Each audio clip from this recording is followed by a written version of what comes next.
अगर हम मुसलमान ये कहते हैं कि नमाज जुमे की नमाज के लिए आधे घंटे का ब्रेक दे दो तो बड़ी तकलीफ होती है।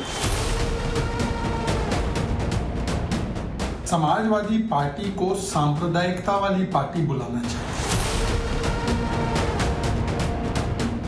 तो क्या अखिलेश यादव की समाजवादी पार्टी की सियासत हिंदू बनाम मुस्लिम पर जाकर टिक गई है? 27 की रेस में सपा को क्या सिर्फ तुष्टीकरण का ही सहारा है और इसके लिए वो किसी भी हद तक जाने को तैयार है? सपा ने क्या अपने सांसदों और नेताओं को तुष्टीकरण की पिच पर खुलकर खेलने के लिए क्या निर्देशित कर दिया है? ये सवाल इसलिए क्योंकि संभल सांसद वर्ग से लेकर मुरादाबाद के पूर्व सांसद एसटी हसन को लेकर ऐसी ही खबरें। बीते साल संभल में इसी को लेकर प्रयोग हुआ। संभल में शाही जामा मस्जिद सर्वे के दौरान हिंसा हुई। अब पुलिस ने इसे लेकर चार्जशीट दाखिल कर दी है, जिसमें सपा के सांसद जियाउर रहमान वर्ग को मुख्य आरोपी बनाया गया है। चार्जशीट की डिटेल आपको देंगे, लेकिन पहले बात अखिलेश के पूर्व सांसद एसटी हसन की। 21 तारीख को पूरी दुनिया में योगा डे मनाया जाना है। इसके लिए देश में अलग अलग जगहों पर कई कार्यक्रम आयोजित किए जाने हैं। योगा डे के मद्देनजर एसटी हसन वर्क प्लेस पर किसी भी तरह की छूट या ब्रेक के विरोध में है। सिर्फ विरोध नहीं, बल्कि वो इसे नमाज बनाम योगा करके तुष्टीकरण कार्ड भी खेल रहे हैं। योगा तो घर पे भी हो सकता है कि योगा करके घर आए ऑफिस या बाद में जाके कर लें। अगर हम मुसलमान ये कहते हैं कि नमाज जुमे की नमाज के लिए आधे घंटे का ब्रेक दे दो तो बड़ी तकलीफ होती है, लेकिन योगा के लिए ब्रेक दे रहे हैं। नमाज में भी तो एक तरह से योगा वाली ही एक्सरसाइजेज हैं। तो मैं समझता हूँ कि ये चीज़ें सब हमारे हिंदू भाई भी समझ रहे हैं कि हर जगह हिंदू भाइयों को उकसाकर उनको धार्मिक ब्लैकमेल करके वोट लेने की तरकीब है। एसटी हसन ने नमाज बनाम योगा करके तुष्टीकरण का कार्ड चला तो बीजेपी की ओर से पलटवार हुआ। बीजेपी प्रवक्ता शहजाद पूनावाला ने समाजवादी पार्टी को सांप्रदायिकता वाली पार्टी तक कह दिया। समाजवादी पार्टी को सांप्रदायिकता वाली पार्टी बुलाना चाहिए। जिस प्रकार से तुष्टीकरण में उतरते उतरते और वोट बैंक को सबसे आगे रखते रखते अब उसे योग में भी हिंदू मुसलमान नजर आ रहा है। एसटी हसन साहब हिंदू मुस्लिम करने लग गए। ये वही एसटी हसन है जो कहते हैं कि यूसीसी आएगा तो 4 शादी का अधिकार नहीं मिलेगा। सवाल ये भी है कि योगा डे तो साल में सिर्फ एक दिन होता है। योगा साइंटिफिक प्रोसेस है, फिर इसे धर्म से क्यों जोड़ा जा रहा? बात सिर्फ इतनी नहीं, अवैध मस्जिद मदरसों पर चल रहे बुलडोजर ने भी एसटी हसन को तुष्टीकरण की सियासत का मौका दिया। लिहाजा उन्होंने इस कार्रवाई को सांप्रदायिक नुकसान पहुंचाने वाला बता दिया। आज तक आजाद हिंदुस्तान में हुई नहीं थी।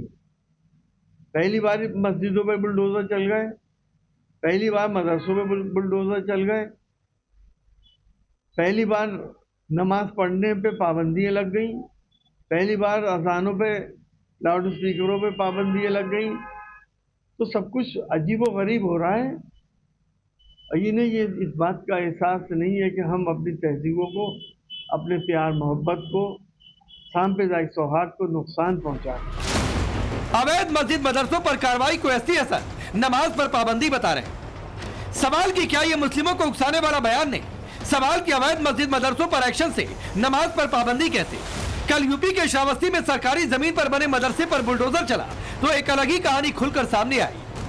मदरसा संचालक की माने तो इस मदरसे में 4 कमरे सपा विधायक शब्बीर के एमएलए फंड से बने थे। विधायक निधि से इसमें 4 कमरे भी बनवाए गए हैं। ये आज का मदरसा नहीं है। जो विधायक निधि से कमरे बने, कब बने थे, किसने दिए थे? ये मेरे पहले बने थे, शब्बीर विधायक ने बनवाया और लोगों ने बनवाया। एक कमरा तो आपको अभी दिखाई दे रहा है। तो क्या तुष्टीकरण के लिए ही सपा सरकार में विधायक अवैध मदरसों को बढ़ाने में मदद कर रहे थे? अब बात तुष्टीकरण की सियासत के संभल प्रयोग की। संभल में मस्जिद सर्वे के दौरान हिंसा हुई। कल पुलिस ने इस मामले में चार्जशीट दाखिल कर दी। 1200 पन्नों की इस चार्जशीट में संभल से सांसद जियाउर रहमान वर्क को मुख्य आरोपी बनाया गया। आरोप है कि जियाउर रहमान वर्क ने ही भीड़ को हिंसा के लिए उकसाया था। कल जियाउर रहमान वर्क जो कि यहाँ के सांसद हैं, उनको चार्जशीट किया गया है। इसके साथ में 23 अन्य लोग को गिरफ्तार करके इस केस में ऑलरेडी जेल भेजा जा चुका है। और जफर अली नाम के व्यक्ति जो कि जामा मस्जिद के सदर भी हैं, उनकी और जो यहाँ के सांसद हैं उनकी देर रात्रि तक बातचीत, उससे पूर्व में 22 नवंबर को उनके द्वारा इकट्ठी की गई भीड़ और इस तरीके के तमाम साक्ष्यों के आधार पे पुलिस के द्वारा बखूबी अपराध पाए जाने पे उनको चार्जशीट किया गया है। चार्जशीट में सपा सांसद मुख्य आरोपी बने तो सपा की ओर से रिएक्शन भी आया। सपा प्रवक्ता फखरुल हसन इसे सरकारी एजेंडा बता रहे। सरकार पूरी तरह से पहले से इस बात को तय करे हुए थी कि समाजवादी पार्टी के सांसद वो इस मामले में उन्हीं की भूमिका है, उनकी ही भूमिका है। तो चार्जशीट भी निसंदेह इसी तरह की आनी थी, क्योंकि सरकार ऐसे ही चाहती थी। देश समाजवादी पार्टी को भरोसा है न्यायपालिका पे, न्यायपालिका से जरूर न्याय मिलेगा। सवाल है कि जिस सर्वे के फैसले को हाईकोर्ट सही ठहरा चुका है, उस सर्वे के दौरान हिंसा और इसे भड़काने का पुलिस के द्वारा इकट्ठा किया सबूत सरकारी एजेंडा कैसे? सवाल की एसटी हसन क्या सिर्फ हिंदू मुस्लिम करने के लिए योगा को नमाज से जोड़ रहे हैं? सबसे बड़ा सवाल कि अखिलेश के दो बड़े नेता, एक पर चार्जशीट, दूसरा उत्सव, क्या सिर्फ 27 की रेस में तुष्टीकरण के दो बड़े किरदार हैं? Bureau report, times now Bharat. तो चलिए आपने ये रिपोर्ट देखी। आपका परिचय मैं आज के मेहमानों से करवाता हूं। प्रदीप भंडारी जी, भारतीय जनता पार्टी के नेता और राष्ट्रीय प्रवक्ता। डॉक्टर विक्रम सिंह जी, पूर्व डीजीपी उत्तर प्रदेश पुलिस। अखिलेश कटियार जी, समाजवादी पार्टी के नेता और प्रवक्ता। सैयद जवाद है, पॉलिटिकल एनालिस्ट के तौर पर। और हाफिज नूर अहमद अजहरी अब से थोड़ी देर में जुड़ेंगे, इस्लामिक स्कॉलर के तौर पर। आप सभी का बहुत बहुत स्वागत है। अखिलेश कटियार जी, क्या 27 के लिए या आगे के चुनाव के लिए या मोदी विरोध के लिए सपा को सिर्फ मुस्लिम वोट का सहारा है, इसलिए योगा बनाम नमाज करेंगे, इसलिए अवैध मदरसों को फंडिंग करेंगे, और इसीलिए बर्क पर चार्जशीट जब फाइल हो जाएगी तो कहेंगे ये तो सरकार का एजेंडा है?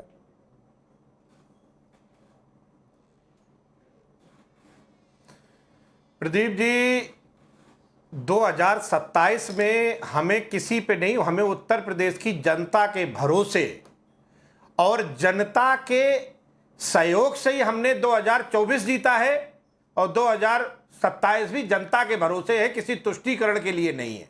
एक बात। दूसरी बात, एसटी हसन साहब का ये व्यक्तिगत राय है, ये पार्टी की राय नहीं है, ये मैं आपको साफ कर दूं एकदम।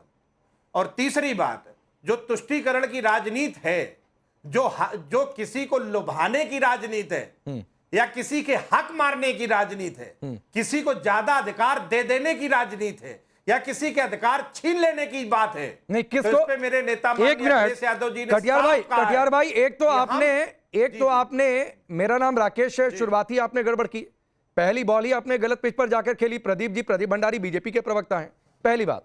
दूसरी बात है, किसको ज्यादा अधिकार दे दिया गया और किसको कम अधिकार दिया गया?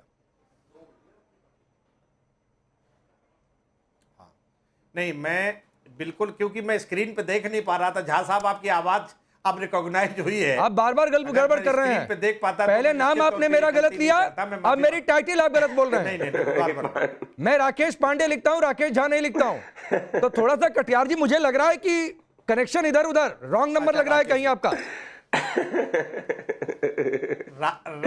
राकेश पांडे साहब, आपसे बहुत मोहब्बत और बहुत अपनापन है हमारा, और बहुत समय से हम एक दूसरे के साथ बात करते आ रहे हैं, एक दूसरे के साथ विचार साझा करते आ रहे हैं। राकेश पांडे साहब, हम सिर्फ इस बात को कह रहे हैं कि ये एसटी हसन साहब की व्यक्तिगत राय है। अच्छा छोड़िए, समाजवादी पार्टी छोड़िए, मैंने तो ऐसे लाइटर नोट पर बोल दिया था अखिलेश। पॉइंट नंबर 2, हाँ, मैंने लाइटर नोट पर बोल दिया था, क्योंकि मुझे लगा कि कहीं रॉन्ग कनेक्शन हो रहा है, तो उसको सही से डिबेट में लेकर आओ। मुझे मेरे सवाल का जवाब दीजिए, किसको ज्यादा अधिकार, किसको कम अधिकार मिल रहा है? इस प्रदेश में पीडीए, पिछड़े, दलित, अल्पसंख्यक, आदिवासी समाज के हक और अधिकार जो लूटे जा रहे हैं, उनके अधिकारों की रक्षा के लिए जो माननीय अखिलेश यादव खड़े हैं, उनके हक के लिए हमारा किसको ज्यादा अधिकार मिल रहा है? हमारा एजेंडा, हम किसको ज्यादा अधिकार मिल रहा है? लड़ाई उनके लिए लड़ेंगे हम। किसको ज्यादा अधिकार मिल रहा है आपके हिसाब से? जो नॉन पीडीए है साहब, कौन? नाम लीजिए ना। शिक्षक भर्ती में किसको ज्यादा अधिकार मिल रहा है? पूरा प्रदेश जानता है। नहीं, नाम लीजिए, किसको ज्यादा अधिकार मिल रहा है? अखिलेश कटियार, पांडे साहब। नहीं, मैंने जो कहना था मैंने कह दिया। क्यों? पीडीए का हक मारा जा रहा है, किसानों का, हिंदुओं का ज्यादा अधिकार मिल रहा है। मैं सीधे सवाल पूछ रहा हूं। सरकार जिस नहीं, मैं सीधे सवाल पूछ रहा हूं अखिलेश कटियार जी, आपके हिसाब से हिंदुओं को ज्यादा अधिकार मिल रहा है? सवाल पूछ रहे हैं ना। हिंदू कौन है पांडे साहब? ये बैकवर्ड दलित हिंदू है कि नहीं? नहीं है ना। ये दलित तो अकेले आपकी ठेकेदारी थोड़े नहीं है। ये आदिवासी हिंदू है कि नहीं? फिर 69,000 शिक्षक भर्ती के बाद भी उन्हें नौकरी क्यों नहीं मिली? आपसे पूछ रहा हूं, आप 69,000 शिक्षक भर्ती पर जाकर टिक गए अखिलेश कटियार। चला गया आप एसटी हसन को, प्रदीप भंडारी जी, एसटी हसन के बयान को कह दें कि ये तो उनका निजी बयान है। राकेश, चलिए किनारे हट जाए। नहीं आऊंगा अभी। श्रावस्ती में अवैध मदरसों को फंडिंग आपकी पार्टी के विधायक कर रहे थे और अवैध मदरसों पर बुलडोजर चल जाए। प्रदीप भंडारी तो कह रहे हैं कि नमाज पर पाबंदी लग गई।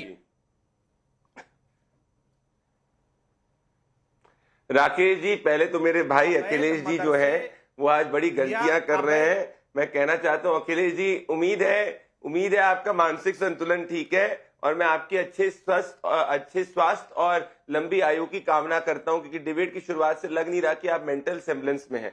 चलिए मैं मुद्दे पे आ जाता हूं।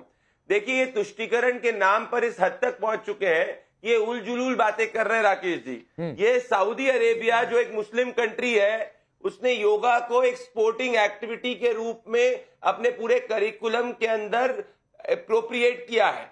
और ये रहे अरब नेशंस, जो सबके सब अरब नेशंस जो है इंटरनेशनल योगा डे सेलिब्रेट कर रहे हैं। तो क्या अखिलेश कटियार की समाजवादी पार्टी और एसटी हसन और अखिलेश यादव जो है ज्यादा बड़े मुसलमान है मुस्लिम कंट्री से? पहली बात। दूसरी, अगर एसटी हसन ने जो बयान दिया है वो समाजवादी पार्टी की लाइन नहीं है, तो जरा मुझे बता दीजिए समाजवादी पार्टी के ऑफिशियल ट्विटर हैंडल से, अखिलेश यादव के ऑफिशियल बयान से ये कहा गया है कि पार्टी की लाइन नहीं है तो आदमी माने। ये जानबूझ के गुड कॉप बैड कॉप खेलते हैं, क्योंकि इनको उत्तर प्रदेश चुनाव 2027 के पहले मुस्लिम वोट को एकजुट करना है। अब मैं आ जाता हूं आपको बताने के लिए कि योगा का मतलब क्या होता है। योगा का बड़ा एक अच्छा मतलब है, योगस्त करु कर्माणि संगम तेवंगम धनजनमम समो भूतवा समत्वम योग उच्यते, अर्थात योग युक्त होकर मोह छोड़कर ज्ञान पूर्वक कर्म करो, सफलता व असफलता में सद्भाव रखो। अच्छे स्वास्थ्य, मानसिक और शारीरिक स्वास्थ्य के लिए योगा का इस्तेमाल होता है। तो अगर अखिलेश यादव की पार्टी को इससे चिढ़ है तो वो सभी हिंदुस्तानियों के खिलाफ और उत्तर प्रदेश के निवासियों के खिलाफ बोल रहे हैं जो अच्छे स्वास्थ्य की कामना करते हैं। तो आज अखिलेश यादव को ये स्पष्ट करना चाहिए कि क्या तुष्टीकरण के नाम पर वो इस हद तक पहुंच चुके हैं कि अब जो एक स्पोर्टिंग एक्टिविटी है, जो मानसिक शरीर को ठीक करने की एक्टिविटी है, जो मेंटल चीज को ठीक करने की एक्टिविटी, उसके खिलाफ भी ये जा रहे हैं। दूसरी बात, ये पहली बार नहीं है। जनवरी 2012 के अंदर भी ये कहा गया था, जून 2017 के अंदर भी ये कहा गया था, नवंबर 2017 के अंदर भी कहा गया था, और इन सब के खिलाफ अखिलेश यादव चुप रहे। तो ये सोची समझी साजिश के तहत एसटी हसन को आगे रख रहे हैं, जिससे मुस्लिम वोट को एकजुट कर सके, क्योंकि इनको पता है बाकी समाज का वोट तो इनको मिलना नहीं है। ठीक है अजहरी साहब, ये अगर कोई योगा बनाम नमाज कर दे तो लगता नहीं है कि ये उकसाने की सियासत है मुस्लिम वोट बैंक को? नहीं, योगा बनाम नमाज तो ये तो एक सियासत का हिस्सा है, जो नमाज को हर मामले में लेकर के आ जाते हैं। बहुत सारे राजनीतिक पार्टियों के लोग हैं, मैं उनका विरोध करता हूं जो लोग नमाज को सियासत का मुद्दा बनाए। मेरा मानना यह है कि योगा भी एक जरूरी चीज है, और वो कहीं ना कहीं वर्जिश जो हम लोग करते हैं उससे बहुत सारे फवाइद हैं, जो इस्लाम भी कहता है। हमारे पैगंबर रसूल हाशमी सल्लल्लाहु अलैहि वसल्लम ने भी कई जगह इरशाद फरमाया। तो योगा उसका नाम हिंदी जबान में योग कहते हैं, योगा उसको कहते हैं, किसी को एतराज नहीं है। लेकिन जिस तरह से एसटी हसन साहब ने कहा है कि मतलब नमाज जैसे नमाज पढ़ते हैं वैसे योगा करते हैं, तो मैं समझता हूं उन्होंने ये बात गलत कही है। योगा का तरीका और है, नमाज का तरीका और है। ये अलग बात है कि वो जो उनका जहन जो है कहीं ना कहीं सियासी चश्मे से वो देख रहे हैं। मैं बहुत जिम्मेदारी के साथ कह रहा हूं। नहीं, बहुत अच्छी बात है कि आपने दूध का दूध पानी का पानी कर दिया। अजहरी साहब 100% आपसे सहमत। अब बताइए सैयद जवाद जी, फिर क्यों पॉलिटिक्स इस पर हो रही है? मतलब फिर तो वहीं आकर सवाल टिक जाता है कि मुस्लिम वोट चाहिए, इसलिए योगा को नमाज से जोड़ दीजिए, योगा नमाज को एक बता दीजिए। फिर कहिए कि साल में एक दिन योगा डे हो रहा है, तो उस पर ब्रेक क्यों हो रहा है? राकेश भाई, बहुत बहुत धन्यवाद आपको और आपके सभी दर्शकों को मेरा जय हिंद, जय संविधान। देखिए, योग करना जो है स्वास्थ्य को अच्छा रखने के लिए जरूरी है, और मैं तो खुद भी योगा करता हूँ। और लेकिन जो लोग योगी होने का दावा करते हैं, हमने उनको भी योगा करते हुए देखा है। अभी हमारी आपकी प्यारी बहन प्रदीप भंडारी जी यहाँ पर बता रही थे कि जो है किस तरीके से तुष्टीकरण की। अरे भाई, आज क्या हो गया है? प्रदीप भंडारी को आप बहन बता रहे हैं, उधर अखिलेश कटियार जो है मेरा नाम गलत ले रहे थे। आज सब ठीक है? नहीं, मुझे आवाज कुछ ऐसी लगी, मैं प्रदीप भंडारी साहब को जो है मतलब बहन बोल दिया, हालांकि आवाज बहनों जैसी आई थी अभी। दूसरी चीज मैं कह रहा हूँ, योगा करने की जरूरत है, योगा करने की जरूरत है प्रदीप भंडारी जी। राकेश जी सबका ये चला गया है तो शाम को ही, अरे रात में हुई है सैयद जवाद, क्या कर रहे हो? दूसरी मैं बात कह रहा हूँ, देखिए क्या है, इस देश के अंदर तमाम धर्मों को मानने वाले, तमाम मजहबों को मानने वाले, तमाम जातियों को मानने वाले लोग रहते हैं और सबकी अपनी अपनी आस्था के अकॉर्डिंग, अपने अपने धर्मों के अकॉर्डिंग चलने की आजादी जो है देश का संविधान देता है। लेकिन हाँ, कुछ लोग देश के अंदर जो है संवैधानिक महत्व को जो है कम आंकते हैं और अपनी मानसिकता, अपनी विचारधारा को हमेशा ऊपर रखते हैं। ठीक है, जिसमें आरएसएस, भाजपा, बजरंग दल, विश्व हिंदू परिषद। अरे एक लाइन में सैयद जवाद भाई, एक लाइन में आप बोल देते कि एसटी हसन गलत बोल रहे हैं, लेकिन पता नहीं आपकी अलग मजबूरी है कि आप एसटी हसन को जस्टिफाई किए जा रहे हैं और उस जस्टिफाई करने के चक्कर में प्रदीप भंडारी का जेंडर आपने चेंज कर दिया। नहीं देखिए, मैं अब प्रदीप भंडारी ने करवा लिया तो मैं नहीं कह सकता। नहीं प्लीज, ऐसी बात नहीं, जो बातें लाइटर नोट पर है उसको उसी तरीके से रखिए। प्रदीप भंडारी एक रिप्लाई करिए, फिर आगे बढ़ता हूँ। नहीं, एक सेकंड, मैं राकेश जी इनको समझाइए। नहीं, मैं अभी तक मजाक चल रहा था, ठीक है। ये सैयद जवाद जी, ये रात का 12 बजे डिबेट नहीं कर रहे हैं। अगर कुछ चढ़ा के आ गए तो आपको टाइम्स नाउ भारत की डिबेट पे नहीं बैठना चाहिए। अपना टेस्ट कराइए रात को, रात के पहले शाम के, जो आप रात का काम करते शाम को कर लिया है तो टीवी डिबेट में मत बैठिए। थोड़ी सज्जनता के साथ बात करिए, थोड़े संस्कार अपने लेके आइए। रात को जो काम करते हो शाम को टीवी डिबेट में मत करा करिए, पहली बात। अब दूसरी बात में आ जाता हूँ इनसे कहने, मैं कहना चाहता हूँ आपसे राकेश जी, शिया चंद कमेटी के अध्यक्ष मौलाना सैफ अब्बास नकवी, वो कहते हैं योग का संबंध इंसान के स्वास्थ्य से है, ना कि किसी धर्म विशेष से। अब अगर ये कह रहे हैं कि भाई नमाज के में भी फिजिकल एक्सरसाइज होती है, तो क्या एसटी हसन ये कहना चाह रहे हैं कि नमाज रिलीजियस एक्टिविटी नहीं है और एक स्पोर्टिंग एक्टिविटी है? अगर वो ऐसा है तो उनको मुस्लिम समाज के सभी लोगों में इसमें सर्वसम्मति रह के एक प्रस्ताव पास कर देना चाहिए। क्या एसटी हसन ये कह रहे हैं कि नमाज जो है वो एक रिलीजियस जवाब भाई रुक जाइए, स्पोर्टिंग एक्टिविटी है? ये तो मेरे लिए आज की ज्ञान की बात हुई। नहीं, लेकिन प्रदीप भंडारी जी वो अजहरी साहब ने खारिज कर दिया। वो कह रहे हैं कि नमाज और योग को जोड़ना ठीक नहीं है, दोनों बिल्कुल अलग अलग चीजें हैं और बिल्कुल योग से ना जुड़ा जाए। वो योग की वकालत भी कर रहे हैं, मैं बिल्कुल उनकी बात से, इसलिए मैं अब इस डिबेट को दूसरे मोड़ पर लेकर चलता हूं और विक्रम सर आपके पास आ रहा हूं। दो बातें हैं। श्रावस्ती के एक मदरसा संचालक ने कहा कि सपा के लोगों ने अवैध मदरसों में फंडिंग की, जो शब्बीर विधायक है उन्होंने 4 कमरे बनवाए। तो फिर यह सवाल उठता है कि जितने अवैध मदरसों की जड़ है, आपने तो इस पर बड़ा काम किया जब आप डीजीपी थे, तो सारे अवैध मदरसों की जड़ का क्या पॉलिटिकल कनेक्शन है? पहला सवाल। दूसरा सवाल है कि संभल हिंसा पर जब एसपी कह रहे हैं कि सबूत है उनके आधार पर चार्जशीट, तो फिर सरकारी एजेंडा क्यों बताया जा रहा है? राकेश जी ध्यान से सुने, मैंने इस पे बहुत काम किया है।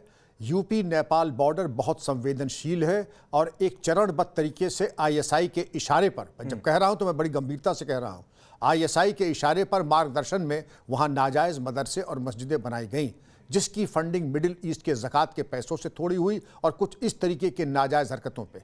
अब हम ये देख रहे हैं, छोड़ दीजिए एक बार मंदिर और मस्जिद और मदरसा, जो नाजायज़ है उसको ध्वस्त होना ही है। इसमें आप हाँ या ना जवाब लेने। जो नाजायज़ है, संवेदनशील स्थान पर है, जहाँ नकली करेंसी जो भारत की पाकिस्तान में छपती है वाया नेपाल आ रही है, उसको ध्वस्त होना चाहिए, नहीं होना चाहिए? मैं कहता हूँ 100% होना चाहिए, पहले हो जाना चाहिए था। इसके विरोध का कोई औचित्य नहीं है। संभल पर आइए, भारत में कितने ऐसे दंगे हुए जहां डीएम एसएसपी घायल हुए हों। संभल के डीएम एसएसपी घायल हुए, वरिष्ठ पुलिस अधिकारी घायल हुए, महिला पुलिसकर्मी घायल हुई, पाकिस्तान का एम्युनिशन बरामद हुआ, 1100 पन्ने की चार्जशीट लगी है और जुडिशियल कमीशन बैठा है और हम कह रहे हैं कि साहब रंजिशन और फंसाया जा रहा है। तो रंजिशन फंसाया जा रहा है, न्यायपालिका में तो आपको विश्वास है ना? तो जिन्होंने विवेचना की है उनको आप सजा दिलवा दीजिएगा। फिलहाल आपको बहुत ज्यादा अपने पक्ष में सबूत इकट्ठे करने हैं, क्योंकि सबूत की जहां तक बात आती है वो 1100 पन्ने की चार्जशीट कोई हवा में, वहां फिल्मी गाने नहीं लिखे उसमें, न उसमें कोई ऐसा कोई प्रेम पत्र लिखा है। वहां एक एक चीज और एक एक जो गुनाह हुए हैं, बरामदगियां हुई हैं, जो आक्रमण हुए हैं, आगजनी हुई है, वीडियो फिल्मिंग, फोटोग्राफिक एविडेंस और बयान और शपथ पत्र और जितने भी आपके एफिडेविट्स हैं वो सब शामिल तफ्तीश किए गए हैं। ठीक है अजहरी जी, आप कुछ कहना चाह रहे हैं? फिर कटियार भाई आपके पास आता हूं, बोलिए। विक्रम सिंह जी की मैं बड़ी इज्जत करता हूं, वो हमारे प्रदेश के डीजीपी रहे हैं, लेकिन सहमति असहमति का अधिकार सबको है। मैं उनकी इस बात से बिल्कुल भी सहमत नहीं हूं कि श्रावस्ती का मदरसा है, कहीं का भी मदरसा है मदरसा या नेपाल बॉर्डर पर मदरसे मस्जिदें अवैध बनाई गई। ये सिर्फ षड्यंत्र है, साजिश है मुसलमानों के लिए कि आईएसआई से जोड़ दो, मुसलमानों को गिरफ्तार कर लो, मुसलमानों की मस्जिदें मदरसे, मुसलमानों की जो इस्लाम की निशानियां हैं उनको आप मिटा दो। ये एक प्लान चल रहा है। ये 2014 से जब से भाजपा की सरकार आई तब से इस तरह से मामला देखने को मिल रहे हैं। दूसरी बात, जो संभल का मामला है, जो संभल के डीएम और एसपी हैं, ये डीएम और एसपी और विष्णु शंकर जैन वो इन तमाम दंगों के जिम्मेदार है। लेकिन आप जैसा महान व्यक्ति अगर कह नहीं पा रहा है तो मुझे हैरत है। डीएम और एसपी मौजूद है, अब तक क्यों है मौजूद? वो उनको वहां से क्यों? हजारी जी से पूछ के रखा जाएगा कि हजारी जी से कहेंगे इनका ट्रांसफर ऑर्डर आप टाइप कर दीजिए। ऐसे होता है क्या? हजारी जी क्या होता है यार? नहीं होता है ना हजारी जी, मेरे आपके कहने से थोड़ी नहीं होगा। अगर आपको लगता है तो सर जाकर अदालत में साबित कर दीजिए, खींच लीजिए कोर्ट में। विक्रम जी आप कुछ कहना चाह रहे हैं? बात को कहने को आप तैयार नहीं हो। मौलाना आप काबिल एहतराम है, बड़ी माजरत के साथ मेरी गुजारिश है। और आप ये देखिए, मैं कोई हवा में कोई बात नहीं करता हूँ और न कोई बात रंजिशन करता हूँ, और ज़िंदगी के इस मुकाम में मुझे कुछ अब हासिल नहीं करना। जब जवान था तब भी नहीं हासिल करना था और अब क्या हासिल करूँगा। लेकिन जो मैं कह रहा हूँ ये सबूत के साथ है, और कभी अगर आप 1-to-1 मुलाकात होगी मैं सारे सबूत आपके सामने पेश कर दूंगा। आप खुद देख लीजिएगा कि मिडिल ईस्ट से पैसा आया था। इसका फाइनेंशियल ट्रेल हमारे कहने पे मत जाइए, जो इसके सबूत है किस बैंक से आया किस बैंक से नहीं आया। अब एक लाइन में मैं अपनी बात कहता हूँ, पाकिस्तान का हबीब बैंक जो है उसने नेपाल के हिमालयन बैंक के साथ एक नेपाल राष्ट्रीय बैंक के साथ मिलकर एक हिमालयन बैंक बनाया। हबीब बैंक, नेशनल बैंक और बना आपका हिमालयन बैंक। अब हिमालयन बैंक का जरिया था, बहावलपुर में जो नकली नोट छपते थे वो इन्हीं बैंकों के जरिए मदरसों वगैरह में आकर के जाते थे। और अगर फंडिंग इनकी हुई है, नाजायज़ बने हैं, ये मेरी रिपोर्ट यूपी पुलिस की नहीं है, ये आईबी की है, रॉ की है। तो मौलाना इसको एकदम से खारिज करने से पहले मेरी गुजारिश होगी कि जो सबूत मैं आपके सामने पेश कर रहा हूँ उसको एक बार तौल लें। ठीक है, अब अखिलेश कटियार जी आ जाइए। मैं आपकी बात से सहमत नहीं हूँ। सर नहीं सहमत है तो कोर्ट में चले जाइएगा, वरना विक्रम जी ने आपको ऑफर कर दिया हजारी जी कि एक बार जाकर पर्सनली मिल लीजिएगा इनसे। हो सकता है आप उसके बाद सहमत हो जाए, तो टीवी पर बैठकर सहमत असहमत मत कहा करिए सर। आपने असहमति जता दी, ठीक है, लोकतंत्र में आपका अपना अधिकार है, लेकिन कोर्ट में जाकर साबित करिए कि आप सही हैं। और नहीं तो पर्सनल बिहाफ पर आपको ऑफर कर दिया विक्रम जी ने कि आ जाइए, आपको मनी ट्रेल दिखा दूंगा मैं। कोर्ट में जाना या नहीं जाना ये तय नहीं होगा। हाँ ठीक है, नहीं तो भाई बात मैं कह रहा हूँ ना, नहीं तय होगा। आप जाएंगे क्यों? हाँ, क्योंकि आपको यहाँ पर बैठकर हजारी जी एजेंडा चलाना है, क्योंकि ना तो आप कानूनी रास्ते पर चलना चाहते हैं और ना तो पर्सनल बिहाफ पर यहाँ पर विक्रम जी ने आपको ऑफर कर दिया कि आइए मैं आपको साबित कर दूंगा, आपको कमरे में बैठकर दिखा दूंगा। आप वो भी नहीं चाहते हैं, तो सर फिर आप एजेंडा ही चलाना चाहते हैं। पार्कों में मंदिर है, वो अवैध है या नहीं है? किसी मुसलमान ने एतराज किया है कभी? क्या? किस बात का? मुसलमानों पे एतराज रहते हैं। किस बात का एतराज? आप बताइए। जंगलों में मंदिर है, दरख्तों में मंदिर है, पार्कों में। अरे भाई तो आप भी जंगल में जाकर मदरसा बना लीजिए हजारी जी, किसने रोका? जंगल में जाकर मदरसा बना लीजिए, किसने रोका? अवैध ना हो, पेपर हो, मनी ट्रेल साबित हो, बना लीजिए जंगल में जाकर मदरसा। विक्रम जी एक छोटा जवाब फिर आगे बढ़ो। बस सिर्फ एक लाइन मौलाना हाफिज जी गुजारिश ये है कि जो चीज नाजायज है, मंदिर हो, मस्जिद हो, गुरुद्वारा हो, चर्च हो, वो नाजायज है, उसको गिरना ही होगा। इस पे तो कम से कम अपनी इजाजत दे दीजिए। कम से कम हाफिज जी आप इतने पाक और साफ साबित कदम है, मैं चाहूंगा कि आपकी इजाजत मिल जाए कि जो भी चीज नाजायज हो उसको गिरना सर नहीं, मैं यहां पर असहमत हूं आपसे। वो इजाजत नहीं देंगे, क्योंकि वो मानेंगे पहले कि नाजायज हो सकता है तब तो इजाजत देंगे। वो तो कह रहे हैं कि नाजायज हो ही नहीं सकता है, परमिशन ले ना ले हमारी मर्जी है, मनी ट्रेल साबित हो या ना हो हमारी मर्जी है। सरकार से वो तो इसी रास्ते पर, जब कानून के रास्ते पर नहीं चलेंगे। और आपने एक पर्सनल ऑफर भी दे दिया कि आ जाओ कमरे में बैठकर दिखा दूंगा कि मनी ट्रेल क्या है, वो भी मानने को नहीं तैयार है, तो फिर क्या मानेंगे? ठीक है, मैं आगे बढ़ता हूं। अखिलेश कटियार जी, आपके कहने ना कहने से कुछ नहीं। अरे तो मत मानिए सर, मैं कहां कह रहा हूं कोई जबरदस्ती थोड़े नहीं, आप मत मानिए, अपना एजेंडा चलाते रहिए हजारी जी, आप मत मानिए सर। मुझे सवाल कटियार भाई, ठीक है सर, ठीक है अखिलेश कटियार समझ में आ गया। मैं दो बातें कहना चाहता हूं राकेश जी। जी मैं दो बातें कहना चाहता हूं। मैं विक्रम साहब के साथ सहमत हूं और बहुत वरिष्ठ अधिकारी हैं, और मैं इस बात पे ये भी विक्रम साहब आपके साथ सहमत हूं कि इस देश के पार्लियामेंट में और असेंबली में एक बिल लाइए और उसमें कहिए कि सरकारी जमीन पे जो भी मंदिर मस्जिद गुरुद्वारे बने हो उनको सबको हटाइए, क्योंकि सरकारी जमीन पे कुछ नहीं होना चाहिए, नाजायज तो ना हो या कुछ हो, इस पे बिल लाके एक कानून बना दिया जाए। कहां सरकारी जमीन तो है ये, और दूसरी बात, सरकारी जमीन पर कहां मंदिर है? विक्रम साहब, मैं आपकी बड़ी सरकारी जमीन पर कहां मंदिर है? अब सुनते जाइए ना पंडित साहब, मुझे बोल तो बताते भी जाइए, सरकारी जमीन पर कहां मंदिर देश में साहब निकल जाइए ना चारों तरफ। नहीं, निकल नहीं जाइए, आप बताइए ना सरकारी जमीन पर फला जगह मंदिर है और नहीं हटाया गया, आप बताइए कहां है? सुन लीजिए पहले, मुझे पूरा जवाब देना, और भी बता रहे हैं। सुनिए विक्रम साहब, आपने बड़ी हिम्मत का काम किया कि कम से कम इतने बड़े चैनल पे बैठ के आपने स्वीकार किया कि सरकार अपने बॉर्डर सुरक्षित नहीं रख पा रही है। सरकार के पास बीएसएफ है, जो बॉर्डर की सुरक्षा सरकार के पास है, इसके बावजूद नेपाल से नकली नोट आते हैं और सरकार असक्षम है इस बात को रोकने में, और सरकार 300 किलो आरडीएक्स भी रोकने में सक्षम थी। आपको मैं बहुत धन्यवाद करता हूं, आपने जायज मुद्दा उठाया। ये सीमाएं देश की सुरक्षित नहीं है, मनी ट्रेल यहाँ पे नकली जाली नोट आ रहे हैं। अखिलेश कटियार भाई सुनिए ना, सरकार, मैंने पूछा सरकारी जमीन पर कहां मंदिर है, पहले बताइए। 10 मदरसे तो मैंने गिना दिया, आप गिनाइए 10 मंदिर। आपने कम से कम आप गिनवाइए 10 मंदिर, पहलू पे खड़ा की सवाल। अरे अखिलेश कटियार जी सुनिए, उधर मत जाइए, अभी आइए, सरकारी जमीन पर कहां मंदिर गिनवाइए, मुझे उसका सबूत दिखाइए। मैं विक्रम साहब की बात पे अरे विक्रम साहब की बात क्या हो गया, मेरी बात पर आइए। राकेश जी, हाँ, मेरी बात पर आइए। में चले जाइए चारों तरफ। नहीं, चले मत जाइए, हवा में नहीं, चले जाइए चारों तरफ, गिनवाइए ना, नाम सबूत जगह पता बताइए मुझे। आप जो है, ऐसा लगता है राकेश जी कि आप चांद से आए हैं, आप भारत के नहीं है, ये सवाल ऐसा लगता है। नहीं, मैं चांद से आया हूं चाहे नहीं आया हूं, आप जरूर आए हैं अखिलेश कटियार जी। सरकारी जमीन आप दूसरे गोले से जरूर आए हैं, और इसीलिए आपका रॉन्ग कनेक्शन लग रहा था। इस भारत पहले रॉन्ग कनेक्शन लगा नाम को लेकर, फिर रॉन्ग कनेक्शन लगा मेरे टाइटल को लेकर, आप पूछते, ठीक है, और ये रॉन्ग कनेक्शन पूरे पैनल में ट्रांसफर हो रहा है। नहीं, कोई रॉन्ग कनेक्शन नहीं, मैं तो कोई भी धार्मिक स्थल सरकारी जमीन पे बनने हाँ तो नहीं बने ना, मैं पूछ तो रहा हूं। प्रदीप भंडारी जी, गिरजाघर हो चाहे बुद्ध विहार हो, श्रावस्ती का अवैध मदरसा हटाया गया, सरकारी जमीन पर था, सरकारी जमीन पर था। मैंने पूछा मंदिर 10 गिनवा दो, गिनवा नहीं पा रहे, कहे चले जाइए जहां जाना हो, हर जगह मिल जाएगा। इनके हिसाब से सारे मंदिर सरकारी जमीन पर। अरे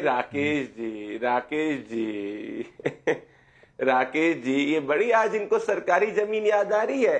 जब हम वक्फ का बिल लेके आए थे तो यही सप्पाही थे ना जो जाके पार्लियामेंट के अंदर और अलग अलग जगह वक्फ के बिल का विरोध कर रहे थे कि कैसे वक्फ का बिल लेके आ रहे हो।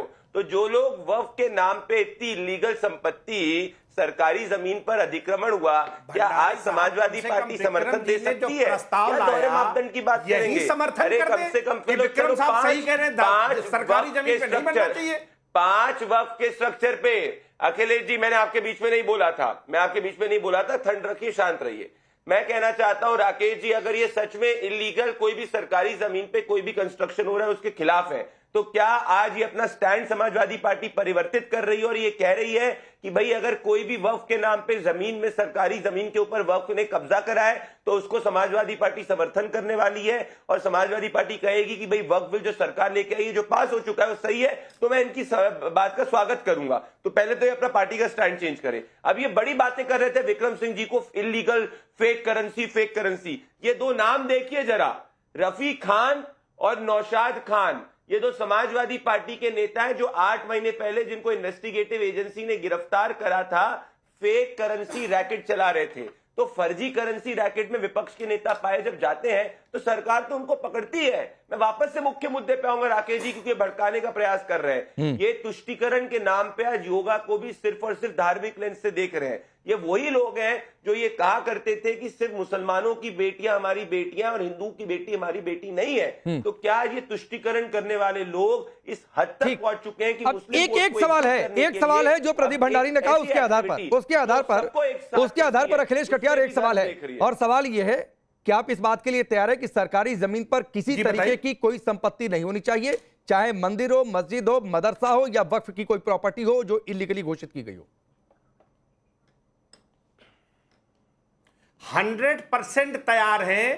मंदिर, मस्जिद, गुरुद्वारा, चर्च, चिड़िया, गिरजाघर, कोई भी धार्मिक संस्थान, कोई भी संसद में तो बिल लेके आई है। पार्टी अखिलेश यादव से बड़े नहीं है।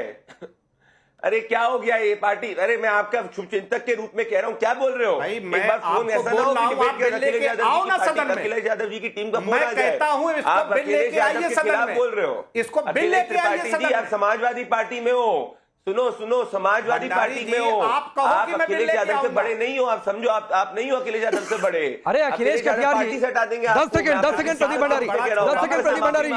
अखिलेश कटियार भाई सुनिए, वक्फ वाला जो कानून आया है, अरे सुनिए ना मेरे भाई, वक्फ वाला जो कानून आया है उसमें ये प्रावधान है जो प्रदीप भंडारी कह रहे हैं कि सरकारी जमीन पर प्रॉपर्टी होगी तो फिर देखा जाएगा, सरकारी जमीन से हटना पड़ेगा। सरकारी जमीन अगर घोषित होगी तो वक्फ कैसे हो सकता है? ये तो कह रहे हैं, आप बोलिए सहमत हो रहे हैं? राजनीतिक समझ ये तो हम कर ही रहे हैं। भंडारी जी की राजनीतिक समझ पे सवाल है मुझे। मैंने कहा कि कोई भी धार्मिक स्थल, बात खत्म हो गई ना, फिर उसमें वक्फ और मंदिर और गुरुद्वारे। तो मैं मानकर चलूं कि वक्फ कानून पर समाजवादी पार्टी बीजेपी को समर्थन दे रही है, सरकार को समर्थन दे रही है, खिलाफ सरकार को समर्थन दे रही है। नहीं तो आप समर्थन दे रहे हो हमें? नहीं तो अखिलेश कटियार, मैं तो ये कहता हूं सदन में बिल लेके आओ सर। अरे वक्फ तो है ही, आप समर्थन दे रहे हैं। दोनों लाऊंगा बिल सदन में। वक्त तो है ही, पास हो गया है भैया। क्या हम सरकार की जमीन पे नहीं बनने देंगे, अगर बने होंगे तो उन्हें तोड़ देंगे। लाओ बिल। वक्त तो आज क्या आप वक्त पढ़ के आप समर्थन कर रहे हो? तुम कोई हेडमास्टर नहीं हो। वक्फ ने जो सरकारी जमीन पे, सरकारी जमीन पे जो वक्फ ने कब्जा करा है, क्या समाजवादी पार्टी अखिलेश यादव की पार्टी अपना स्टैंड चेंज कर रही है? ये बड़ी बात है। आपके शो हो रहा है कि इससे पहले किसी भी समाजवादी पार्टी के प्रवक्ता ने। ठीक है, मुझे लगता है कि अखिलेश, ठीक है, सुनिए, वक्त इतना ही है। मुझे लगता है अखिलेश कटियार जी, एक बार जाकर आपको ये डिबेट ना जब अपलोड हो जाए सोशल मीडिया पर, तो एक बार फिर से जरा बहुत ध्यान से देखिएगा सर क्लिपिंग को। क्या आपने कहा है कि आपकी पार्टी की लाइन से वो मैच करता है? और अगर मैच नहीं करता है और अगर आपकी पार्टी स्टैंड बदल रही है तो फिर प्रदीप भंडारी के सवाल का जवाब होना चाहिए था कि वक्फ पर क्या सपा समर्थन दे रही है। बहुत दिलचस्प है आपकी बातें। आप सबका बहुत बहुत शुक्रिया।